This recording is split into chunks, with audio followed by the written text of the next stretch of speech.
Hello friends, स्वागत है आपका फिर से हमारे चैनल ब्रिलियंस 53 में। तो जैसा कि आपको पता है, गणित चतुर्थ प्रश्न पत्र में हम लोग राजन सीरीज के अति लघुत्तरीय प्रश्नों को पढ़ने के बाद लघुत्तरीय प्रश्नों की सीरीज को स्टार्ट किया है। तो चलिए जल्दी से इस वीडियो को लाइक, शेयर और सब्सक्राइब डायरेक्ट फर्स्ट सेमेस्टर वाले ग्रुप फ्रेंड्स व्हाट्सएप ग्रुप में शेयर कर दीजिए प्रशिक्षुओं के साथ। और इस वीडियो के डिस्क्रिप्शन बॉक्स में टेलीग्राम का लिंक है, वहाँ से जुड़ जाइए।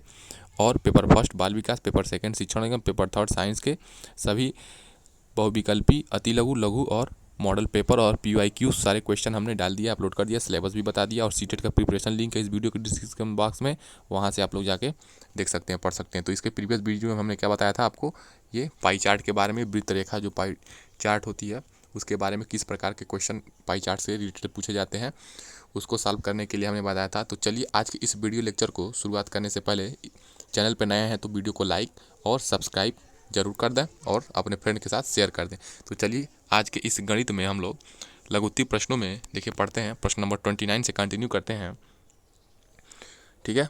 यदि एक वर्ग का क्षेत्रफल 225 वर्ग सेंटीमीटर है, तो वर्ग सेंटीमीटर है, ठीक है, ऐसे वर्ग सेंटीमीटर है, तो वर्ग की एक भुजा ज्ञात कीजिए। तो आपको पता है स्क्वायर कैसे होता है।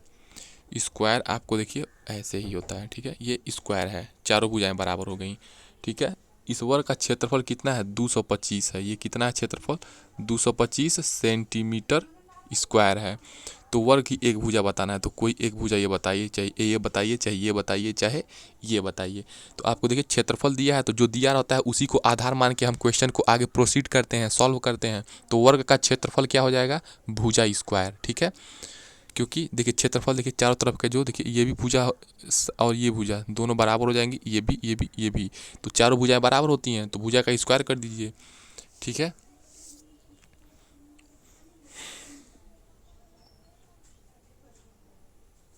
तो वर्ग का क्षेत्रफल दिया है 225, अब भुजा स्क्वायर ये आप ऐसे ही उसे उतार देंगे। अब देखिए भुजा निकाल लीजिए, तो क्या करेंगे, जो भुजा निकालेंगे तो यहाँ पे अंडर रूट आ जाएगा, तो अंडर रूट 225। अब 225 का वर्गमूल कैसे निकालेंगे, तो 15 गुणे 15 कर देंगे, या क्या करेंगे, गुणनखंड विधि से 225 है जो, इसका गुणनखंड निकाल लेंगे, ऐसे ही 2 से काटिए, ठीक है। ऐसे करके फिर 3 से काटिए, तो ऐसे करके निकाल लेंगे। तो 225 क्या है, 15 गुणे 15 करेंगे तो 225 हो जाएगा। तो आपका भुजा कितना हो जाएगा, 15 सेंटीमीटर।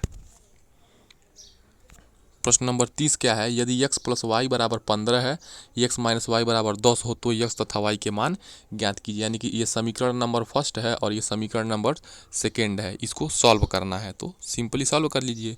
तो x प्लस वाई को हम समीकरण नंबर फर्स्ट मान लेते हैं, x माइनस वाई को समीकरण नंबर 2 मान लेते हैं। तो देखिए एक पॉजिटिव है, एक निगेटिव है। तो आपको पता है पॉजिटिव निगेटिव होता है, अगर यहाँ पे भी y है, यहाँ पे भी y है, तो ये दोनों कट जाते हैं, क्योंकि सजाती होते हुए भी चिन्ह क्या है उनके अलग है, तो दोनों की वैल्यू सेम हो जाएगी। तो दोनों को आपस में जोड़ने पर, तो x प्लस वाई देखिए 15 दिया है, x माइनस वाई बराबर 10 दिया है। देखिए x सेम है, लेकिन चिन्ह क्या है, यहाँ पे भी पॉजिटिव है, यहाँ पे भी पॉजिटिव है, तो ये नहीं कटेगा। y और y सेम है, ठीक है, चिन्ह भी क्या है, विपरीत है। जब जब चर देखिए यहाँ पे जो वेरिएबल y है, ये वेरिएबल y है, ये वेरिएबल सेम वेरिएबल है, लेकिन जो साइन है, चिन्ह है, ये अलग है। तो क्या हो जाएगा, ये कट जाएगा, तो ये कट जाएगा, बचेगा ये प्लस एक्स। ये इसके आगे ऑलरेडी 1 माना जाता है, तो इसका 1x और इसका 1x कितना हो जाएगा, +2x। तो 2x यहाँ पे प्लस नहीं लिखा जाता है, ठीक है, वैसे ही मान लिया जाता है, अपने माइंड में माना जाता है, दिमाग में। तो 2x बराबर क्या हो जाएगा, 25 हो जाएगा। तो x इक्वल्स टू क्या हो जाएगा, 25/2। तो 25/2, 25 का आधा कितना हो जाएगा, 12.5। तो x की वैल्यू 12.5 आ जाएगी। अब x की वैल्यू किसी भी समीकरण में रख दीजिए, या तो इसमें रख दीजिए या तो इसमें रख दीजिए। तो समीकरण 1 में x की वैल्यू 12.5 रख दीजिए। तो x प्लस वाई बराबर 15 दिया है, तो x की वैल्यू 12.5 है, और y की वैल्यू निकल जाएगी, पक्षांतर कर देंगे तो y बराबर क्या आ जाएगा, इस 15 में से पक्षांतर करके 12.5 इधर ला देंगे, तो 15 में से 12.5 घटाएंगे तो 2.5, यानी कि 2.5 आपका y का वैल्यू हो जाएगा। तो x की वैल्यू आपका कितना हो गया, 12.5, और y की वैल्यू कितनी हो गई, 2.5। अब चेक करेंगे कि ये हमारा सही है कि नहीं सही है। तो देखिए कोई भी समीकरण ले लीजिए, मान लीजिए समीकरण 1 ले लिए, तो समीकरण 1 में हम लोग क्या करते हैं, x और y की वैल्यू रखते हैं। तो x की वैल्यू कितना है, 12.5 है। y की वैल्यू कितना है, हमने अभी निकाला है, y की वैल्यू 2.5 है, तो 2.5 है। ये किसके बराबर होना चाहिए, तो 15 के बराबर होना चाहिए, तो बराबर 15 होना चाहिए। ठीक है, देखिए अब इसको जोड़िए, 5 5 10 बचा 1, फिर दशमलव, फिर 2 2 4 और ये 1 5, ठीक है, और ये 1, तो 15.0। देखिए 15 बराबर 15 होता है ना, 15 15 के बराबर होता है ना। देखिए 15 15 इक्वल्स टू 15, इसका मतलब लेफ्ट हैंड साइड और राइट हैंड साइड क्या है, लेफ्ट हैंड साइड और राइट हैंड साइड, दायां पक्ष और बायां पक्ष क्या है, बराबर है। तो हमारा प्रश्न जो एक्स और वाई के वैल्यू निकाले हैं वो सही है, एग्जाम में जरूर चेक कर लेना चाहिए। प्रश्न नंबर 31 है, x प्लस वाई बराबर 6 हो तथा x गुणे वाई, x इंटू वाई बराबर 5 हो तो x तथा y के मान ज्ञात कीजिए। तो देखिए x प्लस वाई को हम समीकरण नंबर 1 मान लेंगे और x गुणे वाई को समीकरण नंबर 2 मान लेंगे, जिस प्रकार माना गया है यहाँ पे देख लीजिए। ठीक है, अब x इंटू वाई में देखिए यहाँ से x क्या करेंगे, x की वैल्यू निकालेंगे, क्या होगा 5/y हो जाएगा। ठीक है, जहाँ पे हम लोग यहाँ पे एक्स वाई में देखिए पहले x की वैल्यू निकाल लेते हैं। ठीक है, 5/y, तो x का मान देखिए निकल गया हमारा। तो अब x का मान इसी समीकरण फर्स्ट में रख दे रहे हैं। ठीक है, तो x का मान समीकरण 1 में रखने पर तो x का मान हमने यहाँ पे निकाला है समीकरण 2 से, तो 5/y प्लस वाई बराबर 6। क्यों निकाला है, क्योंकि हमारा वेरिएबल सेम हो जाए। जब वेरिएबल सेम हो जाए तो हम काट देंगे। तो 5 प्लस वाई स्क्वायर कैसे हुआ है, देखिए यहाँ पे इसके नीचे 1 है। ठीक है, ये 5 हो जाएगा, ये y square, 5 plus y square और ये नीचे y, तो ये y इधर चला जाएगा तो ये 6y हो जाएगा।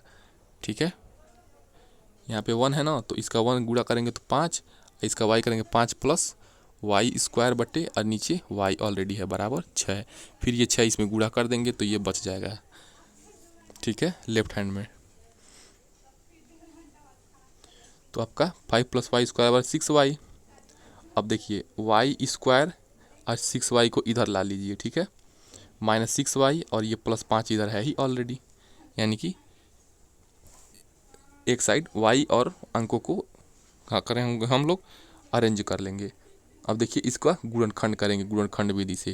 तो देखिए इस 5 को हम लोग देखेंगे, तो 5 का ऐसे गुणनखंड करिए कि जोड़ने पे 6 आए। ठीक है, तो 5 का गुणनखंड करेंगे तो 5 का गुणनखंड हो जाएगा क्या, 5 एकम 5। ठीक है, और 5 अब +1 जोड़ेंगे तो आपका 6 हो जाएगा। इसका मतलब क्या हो जाएगा, देखिए इसका गुणनखंड क्या हो जाएगा, वाई स्क्वायर माइनस, ठीक है 5 एकम 5, 5 धन 1 जोड़ेंगे तो आपका 6 होगा, और 5 और 1 का गुणा करेंगे तो 5 होगा, यानी कि ये गुणनखंड हो गया। ठीक है, इस 5 के बराबर आना चाहिए। और देखिए 5 + 1 6 हो जाएगा, और ये y देखिए तो 6y के बराबर हो गया ना, अब +5 ऐसे ही गुणनखंड होता है। ठीक है, तो फिर क्या करेंगे उसके बाद वाई स्क्वायर, फिर ये जो -5 + 1 ये है, इसका क्या करेंगे y इसमें से गुणा करेंगे तो -5y हो जाएगा, और फिर ये प्लस और ये माइनस मिलके माइनस, तो -y, तो -y + 5 बराबर 0। तो ऐसे गुणनखंड कर लेंगे। तो y इंटू वाई -5, इसमें से इन दोनों में से क्या कॉमन है, इन दोनों में देखिए एक y यहाँ पे भी है और यहाँ पे 2 पावर है, इसका मतलब ये क्या है, y गुणे y है। तो यहाँ पे क्या करेंगे, y कॉमन ले लेंगे तो क्या बचेगा, y -5, और यहाँ पे देखिए यहाँ पे भी एक कॉमन ले लेंगे, एक कॉमन लेंगे तो y, ये -1 कॉमन लिए हैं तो प्लस माइनस मिलके माइनस और -5 हो जाएगा। तो देखिए क्या हो गया यहाँ पे हम लोग, यहाँ देखिए एक कोष्टक में y -5, एक कोष्टक में y -5, ये सेम हो गया। तो इसका रूल है हम लोग y -5 एक कोष्टक में लिख लेंगे और जो बचा है उसको एक कोष्टक में लिख लेंगे, तो y -1 बच गया, ये y और -1 बच गया है, तो इसे एक कोष्टक में लिख लेंगे बराबर 0। अब इन दोनों को देखिए एक बार इस कोष्टक को 0 के बराबर करेंगे तो y -5 बराबर 0 हो जाएगा। तो y बराबर क्या हो जाएगा, इधर 5 जाएगा तो -5 हो जाएगा। ठीक है, तो y बराबर 1 5 आ गया। एक बार क्या करेंगे, इस कोष्टक को क्या करेंगे, इस 0 के बराबर करेंगे तो y माइनस 1 बराबर क्या हो जाएगा, 0 हो जाएगा। तो y बराबर क्या हो जाएगा, इधर जाएगा तो 1 हो जाएगा, यानी कि 5 और 1 y का वैल्यू आ गया। और जब y का वैल्यू 5 और 1 आ गया तो देखिए अब y को क्या करेंगे, जब y 5 रहेगा तब x क्या होगा। देखिए y का वैल्यू कितना है, 5 और 1 आया है, देख लीजिए। अब यहीं रख दीजिए, समीकरण नंबर इसी में रख दीजिए। y का वैल्यू कितना आया है, 5 आया है और 1 आया है। तो इस 5 को क्या करिए, इसमें रखिए, तो x बराबर क्या हो जाएगा, 5/5, यानी कि 1 हो जाएगा। यानी कि जब y का मान 5 रखेंगे तो x का मान 1 होगा। ठीक है, अब देखिए, अब फिर जब y का मान 1 रखेंगे तो x बराबर 5/1, यानी कि x बराबर 5, यानी कि x की 2 वैल्यू आएगी। ठीक है, इसको द्विघात समीकरण कहते हैं। जहाँ पे 2 आंसर आएगा उसे जहाँ पे x या किसी भी वेरिएबल का 2 उत्तर आता है उसे द्विघात समीकरण कहते हैं। 3 उत्तर आएगा तो आपको त्रिघात। ठीक है, प्रश्न नंबर 32 है। देखिए 2019 और 2023 में पूछा है, ये इंपॉर्टेंट प्रश्न है। पटरी और प्रकार की सहायता से 90 डिग्री का कोण बनाइए। तो पटरी और प्रकार की सहायता से 90 डिग्री का कोण कैसे बनाएंगे, तो पटरी और प्रकार लेके बैठ जाइए और बनाने का सीख लीजिए। जल्दी से इस वीडियो को पास करके जाइए, पटरी प्रकार लाइए और बनाइए अपने हाथ से तुरंत, नहीं तो एग्जाम में प्रैक्टिस करने का टाइम नहीं मिलेगा। सर्वप्रथम ए बी एक रेखा खींचिए। ए बी एक रेखा खींचिए, 5 सेंटीमीटर, 4 सेंटीमीटर, 2 सेंटीमीटर, अपने इच्छा अनुसार। मान लीजिए हम 2 सेंटीमीटर का खींच लीजिए ए बी। ठीक, ए बी के बिंदु ए को केंद्र मानकर, अब ए बी पर एक बिंदु ए को क्या करिए, केंद्र मान लीजिए। यहाँ पे प्रकार का नोक रख लीजिए। ठीक है, प्रकार की कोई भी दूरी ले लीजिए, मान लीजिए प्रकार को यहाँ तक का दूरी ले लिए। ठीक है, और ऐसे चाप लगाइए। यह चाप रेखा ए बी को देखिए यहाँ पे बिंदु सी पे काट रहा है। अब बिंदु सी को केंद्र बिंदु, अब बिंदु सी पे क्या करिए, जो प्रकार का नोक है रखिए और वही दूरी पुनः लेकर क्या करिए, जो इस दूरी से चाप लगाए हैं उसी दूरी का यहाँ पर रख दीजिए और यहाँ से एक चाप लगा दीजिए। फिर इस यहाँ पे क्या करिए, प्रकार रखिए, फिर एक चाप लगा दीजिए। ठीक है, उसके बाद क्या करना है, फिर यहाँ पे रखिए प्रकार, फिर यहाँ पे एक चाप लगाइए उसी दूरी का, फिर यहाँ पे प्रकार रखिए, फिर उसी दूरी का चाप लगा दीजिए और फिर उसके बाद मिला दीजिए, 90 डिग्री का एंगल बन जाएगा।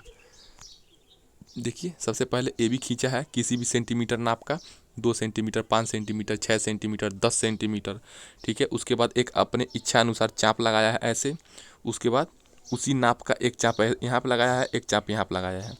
उसके बाद उसी चाप को बिना बदले यहाँ पे रख के प्रकार को फिर एक चाप ये लगा दिया, फिर यहाँ पे प्रकार को रख के एक चाप ऐसे लगा दिया है और ये बिंदु ए से इसे मिला दिया है। तो ये आपका 90 डिग्री का एंगल आपका पटरी और प्रकार की सहायता से बन गया है, बिना चांदे की सहायता से बना है। ठीक है, 90 डिग्री का कोण।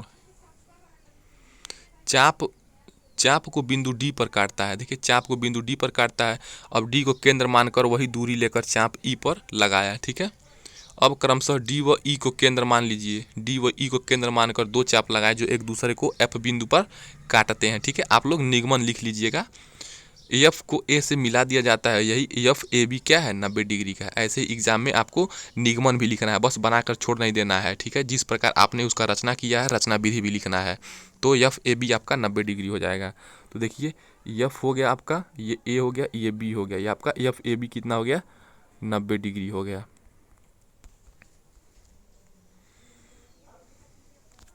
प्रश्न नंबर 33 क्या है, देखिए भिन्न से संबंधित सामान्य तथ्य बताइए। तो फ्रैक्शन से रिलेटेड जो भी कुछ फैक्ट्स हैं वो बताना है। तो जब हर और अंश बराबर होते हैं तो क्या होता है, तो भिन्न का मान 1 होता है। कैसे, जब अंश भी हो और हर भी बराबर हो तो इसका वैल्यू कितना आ जाएगा, 2 से 2 में भाग देंगे, ये कट जाएगा, हमारा क्या हो जाएगा, 1 हो जाएगा। अब 2 से 2 में भाग दीजिए तो 2 1 कम 2, कट के आपका उत्तर भागफल 1 आ गया, तो भागफल यही 1 हो जाता है। तो वही कह रहा है। तो किसी भिन्न का मान 0 हो तो उसका अंश 0 होता है। ठीक है, अब किसी भिन्न का मान 0 होएगा, जैसे मान लीजिए 0/2 है, बराबर क्या होगा, अब 2 से 0 में भाग दीजिए, 2 शून्य 0। ठीक है, कट जाएगा। इसका मतलब क्या हुआ, किसी भिन्न का मान 0 कब होगा, जब उसका अंश शून्य होगा। तो वही कह रहा है कि ये अंश न्यूमरेटर क्या होगा, शून्य होगा। इसीलिए ये न्यूमरेटर जब शून्य होगा तभी अभिन्न का मान शून्य होगा। यदि भिन्न के अंश तथा हर को समान अंश से गुणा किया जाए तो भिन्न का मान वही रहता है। ठीक है, यानी कि मान लीजिए अंश आपका एक भिन्न दिया है 2/5, अगर ऊपर नीचे 10 से गुणा करते हैं तो इसके मान में कोई परिवर्तन नहीं होगा, क्योंकि फिर क्या होगा, ये 10 से 10 कट जाएगा, ये 1 हो जाएगा, तो इसे कोई मतलब नहीं रहेगा। बस हम लोग अपने सुविधानुसार प्रश्नों को सॉल्व करने के लिए ऊपर नीचे हम लोग एक ही अंक से गुणा कर सकते हैं। शर्त ये है कि ये अंक और ये अंक दोनों सेम ही होना चाहिए। अगर ये 5 ले रहे हैं तो ये भी 5 आपका होना चाहिए। यही आपका भिन्न से रिलेटेड फैक्ट है। जब दो भिन्न के हर समान हो, ठीक है, तो बड़े अंश वाली भिन्न बड़ी होती है। अब देखिए, जब दो भिन्न के हर समान हो, तो मान लीजिए कोई भिन्न ले लीजिए 2/5, ठीक, एक भिन्न ले लीजिए 5/5,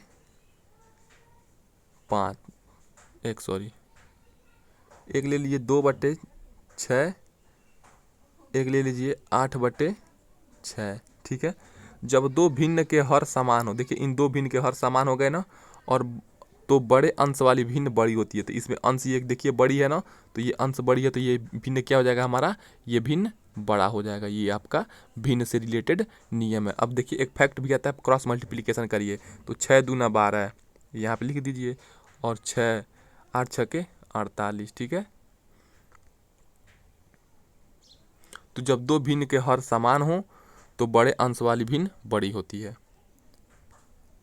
अब देखिए और फैक्ट क्या लिया है, समान अंश वाली भिन्नों को कम हर वाली भिन्न बड़ी होती है। समान अंश, अब देख लीजिए समान अंश ले लीजिए 2/5 ले लीजिए, और एक 2/7 ले लीजिए। समान अंश वाली भिन्नों को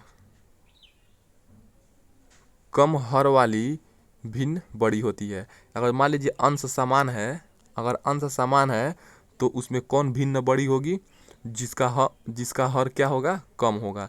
तो ये 2/5 क्या हो जाएगा आपका, बड़ा हो जाएगा। कोष्ठक हटाने के लिए पहले रेखा कोष्ठक, ठीक है, फिर छोटा, फिर मझला, और अंत में बड़ा कोष्ठक हटाना चाहिए। यानी कि बोडमास के नियम में जो भी हम लोग कोष्ठक हटाते हैं सबसे पहले या सॉल्व करते हैं, तो पहले रेखा कोष्ठक, तो रेखा कोष्ठक ऐसे होता है। ठीक है, पहले रेखा कोष्ठक को हटाते हैं, फिर छोटा कोष्ठक, फिर ये छोटा कोष्ठक स्मॉल ब्रैकेट, फिर मझला कोष्ठक यानी कि कर्ली ब्रैकेट, फिर ये ऐसे कर्ली ब्रैकेट को हटाते हैं, और अंत में क्या करते हैं, ऐसे बड़े कोष्ठक को हटाते हैं। ठीक है, सरलीकरण में पहले कोष्ठक का, तो सरलीकरण यानी कि सिंप्लीफिकेशन में बोडमास, देखिए यही बोडमास की बात कर रहा है।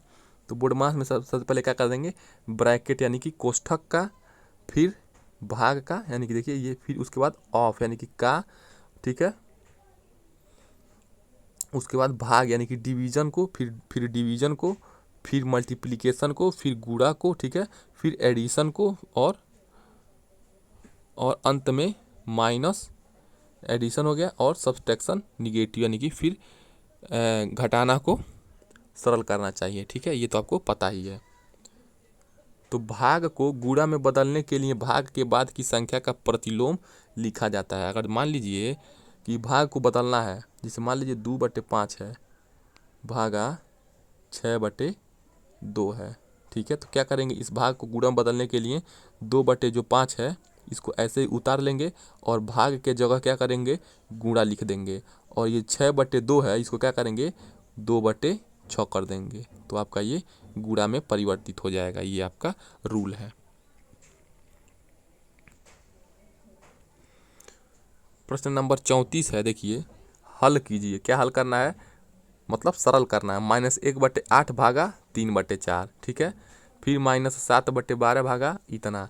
तो मैंने आपको बताया था कि भाग के जगह गुणा कर दीजिए और उल्टा कर दीजिए।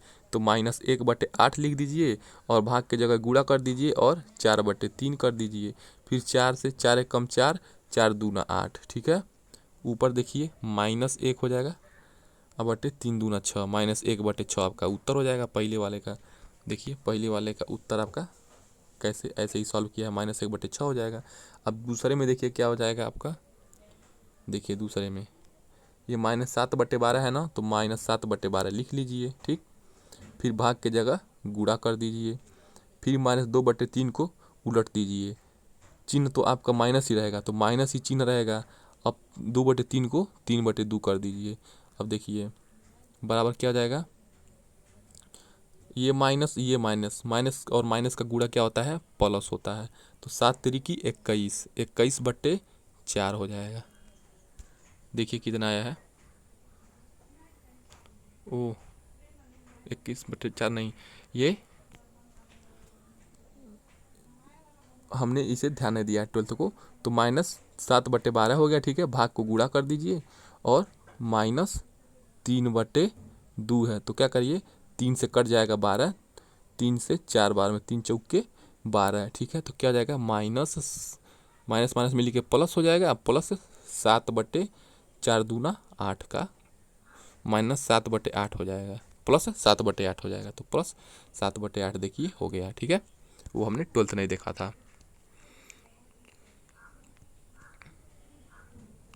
प्रश्न नंबर 35 है, 500 रुपये का 3 वर्ष का 12% वार्षिक ब्याज की दर से साधारण ब्याज ज्ञात करो। तो आपको पता है ये जो 500 रुपया है ये अपने आप में 100% होता है। ठीक है, और 3 वर्ष क्या है, समय है। 12 वर्ष भी क्या है, आपका ब्याज है, वार्षिक ब्याज है कि दर है, रेट से 12% का दर से साधारण ब्याज, यानी कि सिंपल इंटरेस्ट बराबर क्या होता है, मूलधन गुणे दर गुणे समय बटा 100। तो मूलधन दिया है 500 रुपया, मूलधन दिया है 500 रुपया, यानी मूलधन मतलब जो हमारे पास पैसा या मेन पैसा है या मेन अकाउंट है, ठीक है, वो मूलधन हो गया। समय आपका 3 वर्ष हो गया, समय आपका 3 वर्ष हो गया। दर आपका दिया है 12%, तो दर 12% हो गया। तो साधारण ब्याज क्या हो जाएगा, मूलधन गुणे दर गुणे समय बट्टा 100, और वैल्यू रख के आंसर निकाल देंगे। समय 3 साल, समय 3 साल, मूलधन आपका 500, मूलधन 500, दर आपका 12 ये बट्टे 100।